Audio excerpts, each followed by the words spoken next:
أعوذ بالله من الشيطان الرجيم. بسم الله الرحمن الرحيم.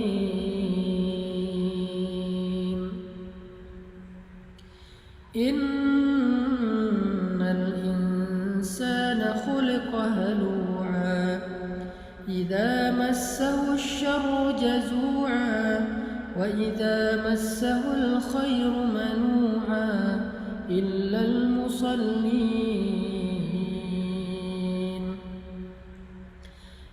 المصلين الذين هم على صلاتهم دائمون والذين في أموالهم حق معلوم للسائل والمحروم والذين يصدقون بيوم الدين والذين هم من عذاب ربهم مشفقون إن عذاب ربهم غير مأمون والذين هم لفروجهم حافظون إلا على أزواجهم أو ما ملكت أيمانهم فإنهم غير ملومين فمن ابتغى وراء ذلك فأولئك هم العادون والذين هم لأماناتهم وعهدهم راعون والذين هم بشهاداتهم قائمون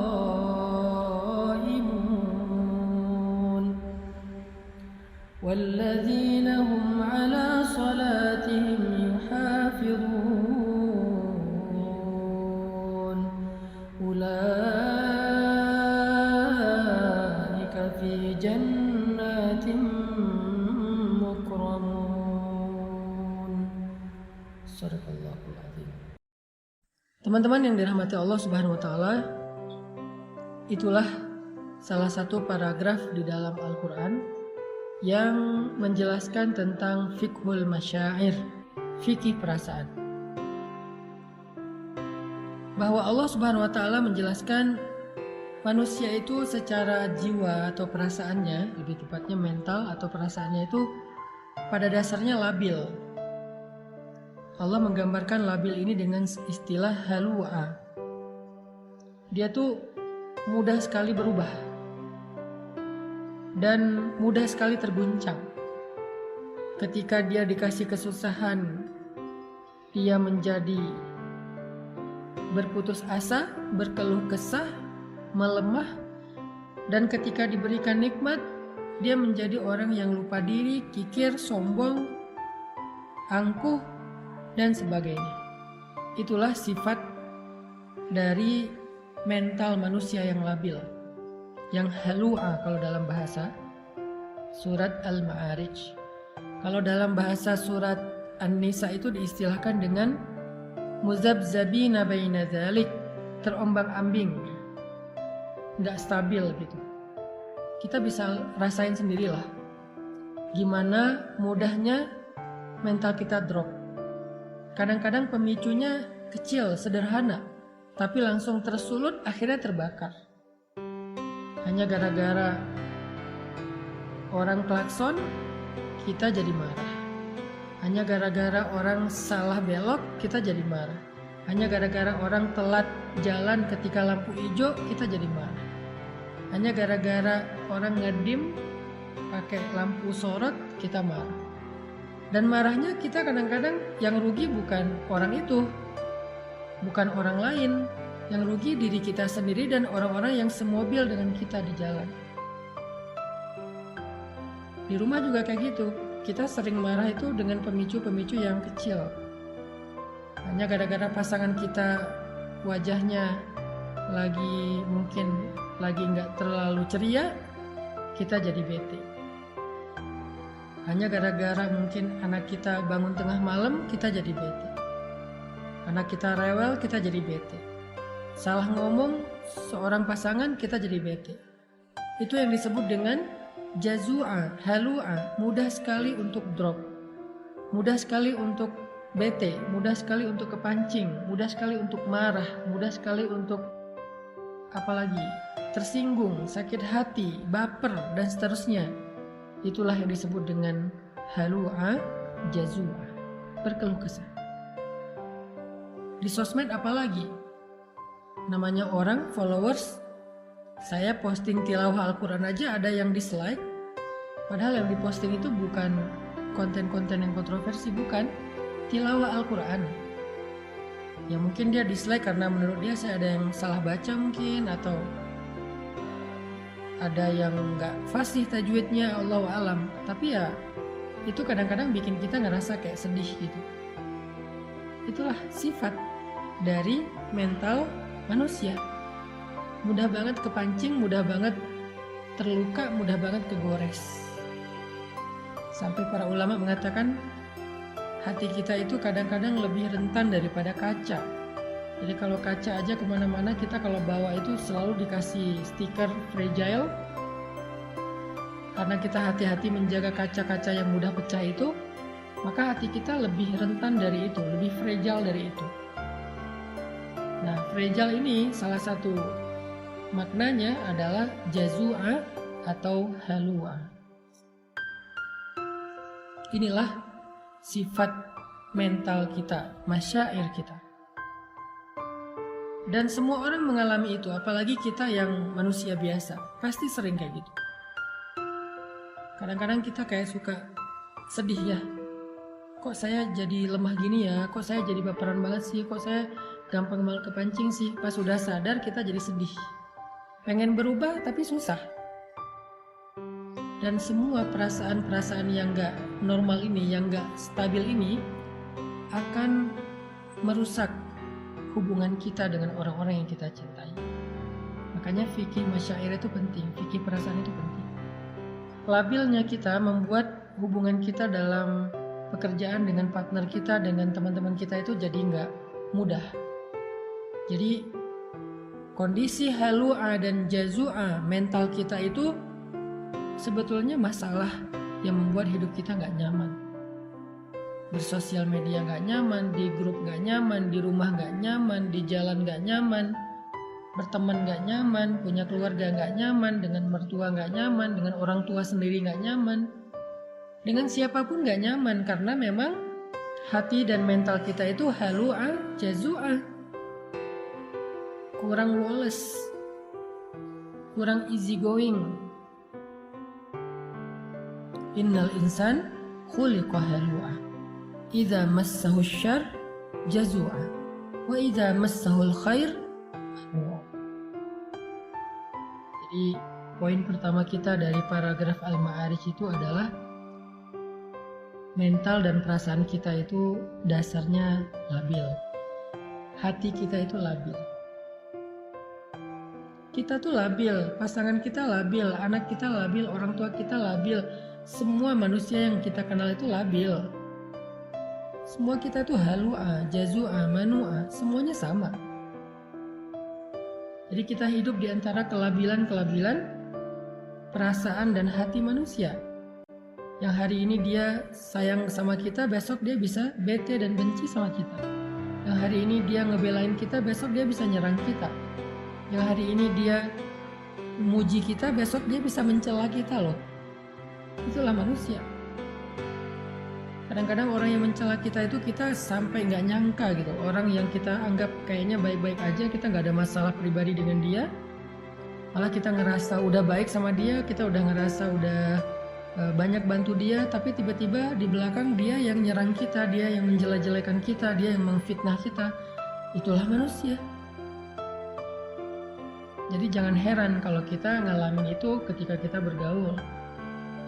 Kalau kita masih heran pas ngalamin itu, berarti kita kayak naif. Kita pikir kita hidup di antara malaikat? Enggak, kita hidup di antara manusia. Dan kita bagian salah satu di antara itu. Kita juga pernah banget lah ngecewain orang. Nggak tepat janji pernah, bahkan ingkar janji pernah.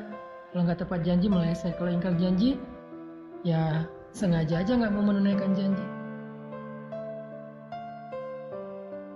Marah-marah pernah, mencela pernah, apalagi menghina pernah. Banyak kok kekecewaan yang pernah kita lakuin kepada orang lain. Jadi jangan heran kalau dalam kehidupan yang labil ini kita melihat seseorang berubah dengan cepat. Itu jangan heran. Toh kita juga kayak gitu. Makanya karena Allah tahu kita diciptakan dalam kondisi mental, perasaan dan hatinya itu labil, gampang terbolak-balik. Dari yang benci jadi cinta atau dari cinta jadi benci itu terjadi di mana-mana. Maka Allah Subhanahu wa taala memberi kita nasihat. Di dalam surat Al-Ma'arij. Karena Al-Qur'an itu adalah tazkiyatun nafs, obat bagi jiwa, syifa'un lima fis sudur, obat penyembuh bagi penyakit-penyakit yang ada di dalam dada, penyakit hati, penyakit perasaan. Al-Quran adalah penyembuhnya. Bukan hanya dawa, tetapi syifa. Kalau dawa itu obat, kalau syifa itu penyembuh. Kalau dawa, obat belum tentu sembuh. Kalau syifa, Allah menjamin akan sembuh. Kalau kita benar-benar memahami dan mengamalkan Al-Quran. Gimana cara memahami dan mengamalkan Al-Quran sementara membaca aja nggak ngerti? Itulah kenapa kita harus belajarnya bareng. Jangan belajar sendiri secara otodidak, ntar salah paham. Kalau dengerin booster, dengerin ceramah yang sifatnya adalah penyemangat, kayak kendaraan tuh dikasih bahan bakar. Kendaraan kalau nggak ada bahan bakar nggak akan jalan, kecuali dengan cara didorong, capek kan? Tapi ada bahan bakar, jalan. Kalau nggak punya setir, nggak punya lampu, itu bisa masuk jurang, bisa masuk selokan, bisa kecelakaan. Nah, belajar secara serius kepada ustadz, guru, ulama itu sama seperti kita menyalakan lampu mobil dan pakai setir. Sehingga kalau jalannya gelap, jalannya belok-belok, kita tetap bisa on the track. Maka booster adalah spirit yang menyemangati kita dalam beramal soleh. Tapi ilmu yang kita belajar seminggu 2 kali dengan live kayak gini adalah lentera. Lentera yang kita bawa untuk menjadi penunjuk jalan. Biar kita nggak salah jalan. Kalau kita udah tahu jalannya, booster yang ngedorong kita untuk bergerak. Dua-duanya penting. Jadi Al-Quran, dengan kita belajar serius seperti sekarang, walaupun saya berusaha sebisa saya menggunakan bahasa yang gampang, yang mudah, yang sederhana, tapi kontennya tetap substansial loh. Tetap bedah Al-Quran, cuman dengan bahasa sederhana yang saya mampu, sesuai dengan bahasa sederhana ketika saya lagi nongkrong bareng dengan teman. Saya nggak mau bahasanya kayak bahasa mimbar banget, bahasa pesantren banget, bahasa kampus banget. Mungkin teman-teman bakal ngerasa kayak berat banget sih pembahasannya. Tapi kalau gini kan kita kayak lagi ngobrol di tongkrongan kita. Tapi pembahasannya Al-Quran. Kayak gini kita belajar. Supaya apa? Supaya dapat lentera. Dapat petunjuk, dapat cahaya dalam berjalan di dalam kehidupan kita. Nah, Allah Subhanahu wa taala menjadikan Al-Quran itu sebagai petunjuk. Hudan lil muttaqin, hudan linnas wa bayyinatin minal huda wal furqan. Al-Quran itu petunjuk. Dan ketika kita pengen mengambil petunjuk Al-Quran, caranya nggak cukup baca sendiri. Kita harus membedahnya dengan tafsir, tadabbur, tafakkur, dan seterusnya. Bersama seorang guru. Malam ini kita belajar seperti malam-malam yang udah lalu tentang petunjuk perasaan. Gimana cara mengatur perasaan kita biar hidup kita nyaman. Karena kenyamanan hidup diawali dari dalam diri kita, bukan dari faktor fasilitas yang ada di luar kita. Ada orang yang bahagia walaupun hidupnya sederhana. Ada orang yang sengsara, sedih, mengeluh walaupun dia hidup dalam istana. Kasihan nggak tuh orang hidup dalam istana tapi mengeluh. Orang hidup di gubuk sederhana tapi dia bahagia. Karena orang lupa kebahagiaan itu sumbernya ada di sini. Bukan di rumahnya seperti apa, mobilnya kayak gimana. Buat saya, ternyata bahagia itu sumbernya bukan di dalam fasilitas hidup, tetapi di dalam hati kita.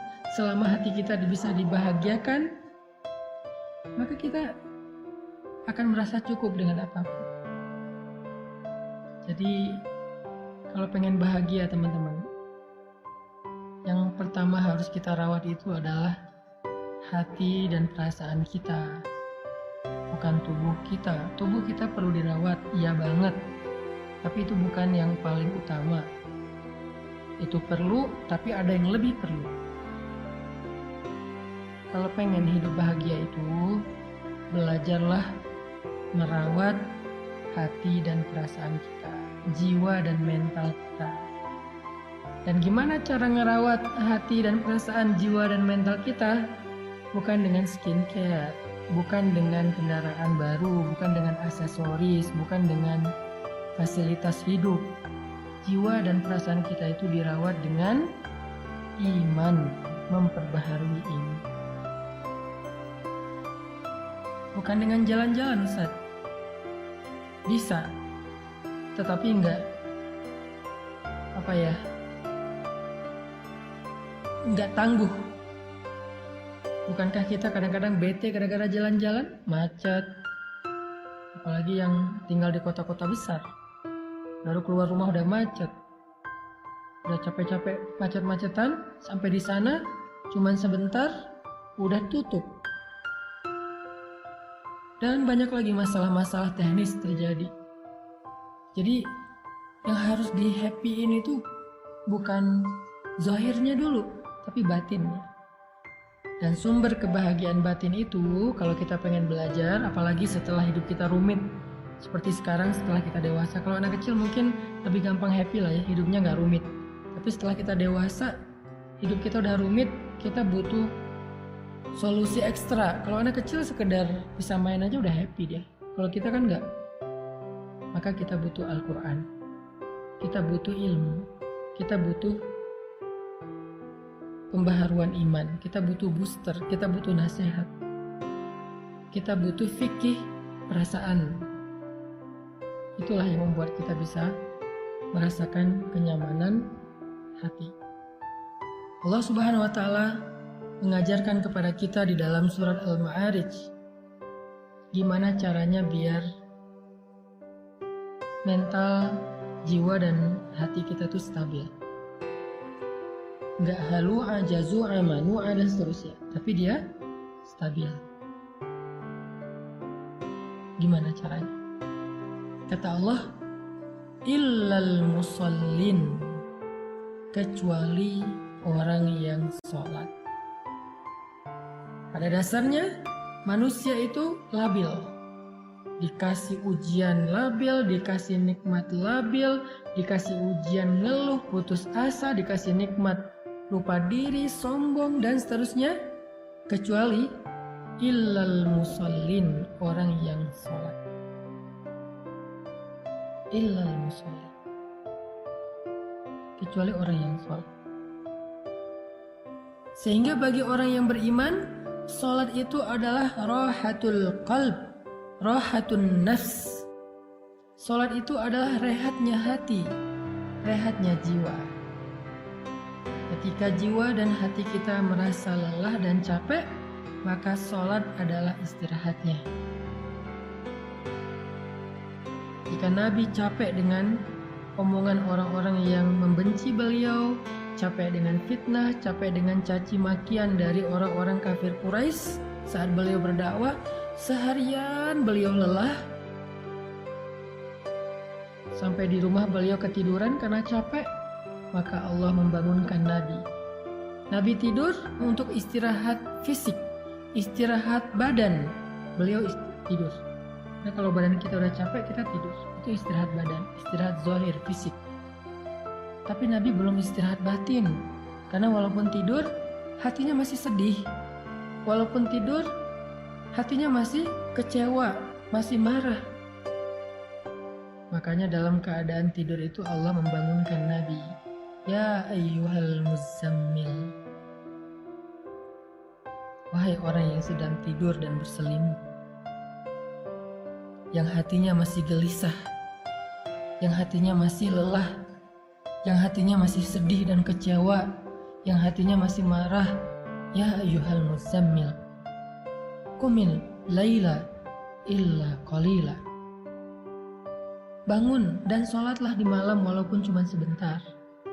Kenapa? Karena tidur itu istirahat fisik, tapi sholat itu istirahat jiwa, istirahat batin. Sehingga kalau batin dan jiwa kita merasa lelah, capek, lemah, kecewa, marah, labil dan seterusnya, dia butuh istirahat, dia butuh hiburan, dan hiburannya as-sholah. Di surat Al-Ma'arij Allah bilang, obat jiwa itu adalah illal musallin, kecuali orang yang sholat. Di dalam surat Al-Muzammil Allah mengatakan, wahai orang yang lelah, wahai orang yang sedang tidur, wahai orang yang sedang sedih, kecewa, yaitu Rasulullah SAW, kumil laila illa qalila, bangun walaupun cuma sebentar, sholat. Itu obat jiwa bagi orang yang beriman. Dan Nabi SAW bersabda, ketika Nabi dalam keadaan sedang lelah jiwanya, lelah hatinya, lelah perasaannya dengan semua omongan-omongan orang Yahudi dan orang munafik di kota Madinah, maka Nabi SAW menyuruh Bilal untuk azan agar beliau dan sahabat bisa sholat untuk bisa mengistirahatkan hati yang lelah. Apa kata-kata Nabi? Arihna bis sholah ya Bilal, istirahatkan kami dengan sholat wahai Bilal. Istirahatkan kami dengan sholat wahai Bilal.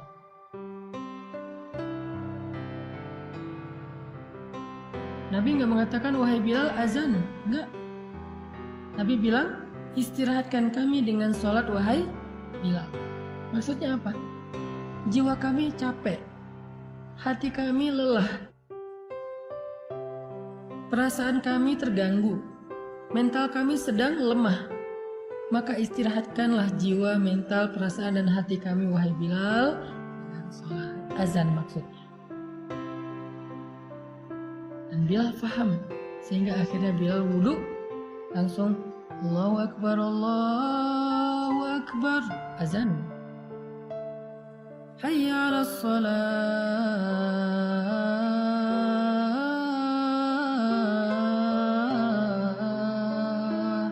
Yuk kita sholat. Hayya 'alal falah.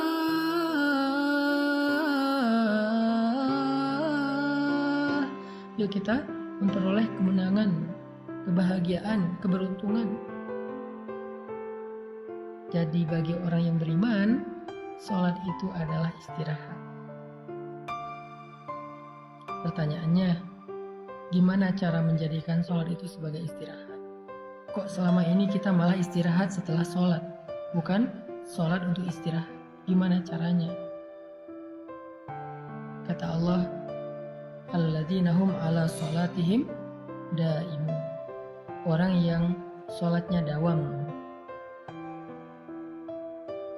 Kalau kita pengen mengupgrade sholat kita dari sekedar ritual, kewajiban, gerakan, sampai menjadi sebuah kontemplasi, meditasi, dalam tanda petik, rehat jiwa, rehat ketenangan batin, caranya gimana?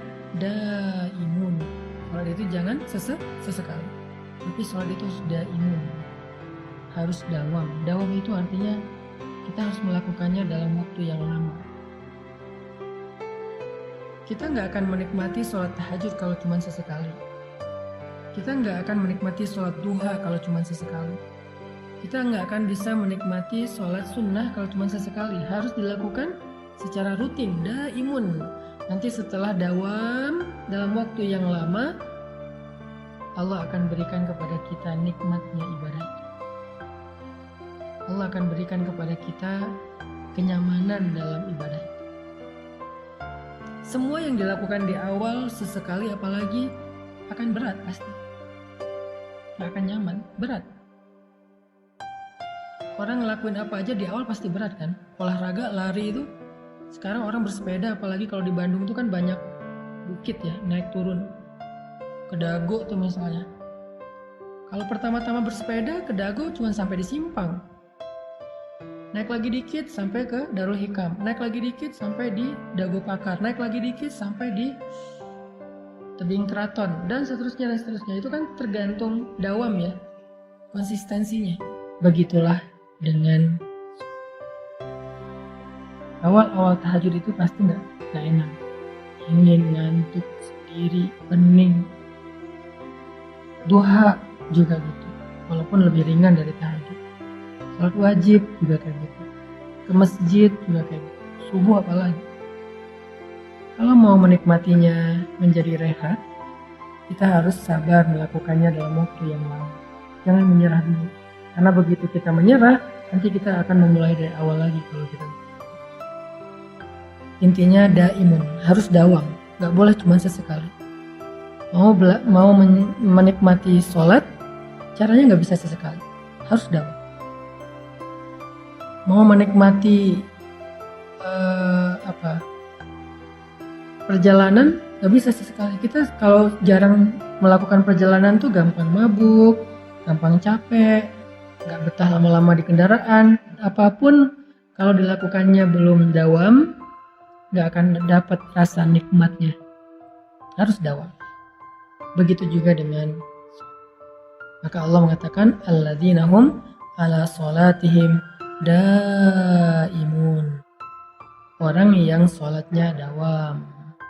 Orang yang sholatnya terus menerus. Itulah teman-teman solusi dari surat Al-Ma'arij kalau kita pengen menjaga jiwa kita lebih stabil dan lebih bisa istirahat. Kalau sholat udah jadi rehat jiwa, maka begitu kita sedih, kita sholat, Allah akan hibur hati kita. Begitu kita marah, kita sholat, Allah akan tenangkan hati kita. Begitu kita kecewa, kita sholat, Allah akan kuatkan hati kita. Disitulah kita akan merasakan rahatun nafs di dalam sholat. Ternyata sholat itu adalah nikmat bagi jiwa.